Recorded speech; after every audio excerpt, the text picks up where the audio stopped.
नमस्कार मित्रांनो, polytechnic first इयरच्या स्टुडंट्सला फायनल मेरिट लिस्टला घेऊन काही डाऊट्स असेल ते वन बाय वन क्लिअर करतो. फर्स्टली फायनल मेरिट लिस्ट कधी डिक्लेअर्ड होणार? तर बघा, प्रोव्हिजनल मेरिट लिस्ट दुपारी 12 ते 1 वाजता झाली तर for sure final merit list पण सकाळी 11 नंतर डिस्प्ले होऊ शकतं. तुम्ही चेक करत राहू शकता, मी पण अपडेट करून देईल प्लॅटफॉर्मला.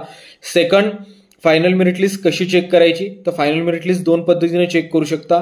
एक, डायरेक्टली जे PDF फाईल असतं जिथे आपण क्लिक हिअर करून पूर्ण चेक करू शकतो, पण त्याच्यामध्ये भरपूर जास्त वेळ जाणार, म्हणून डायरेक्टली कॅन्डिडेट्स लॉग इन करायचं आणि जसं प्रोव्हिजनल मेरिट लिस्ट चेक केलं तसंच फायनल मेरिट लिस्ट चेक करू शकता.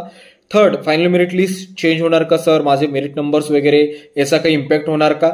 तर या प्रश्नाचं उत्तर असं आहे मित्रांनो, बघा, फायनल मेरिट लिस्टमध्ये जे आपले मेरिट नंबर डिस्प्ले होईल त्याच्या बेसिसवर आपल्याला एक आयडिया येऊ शकतं, आपल्याला एक लक्षात येऊ शकतं की मला कोणतं कॉलेज मिळू शकतं.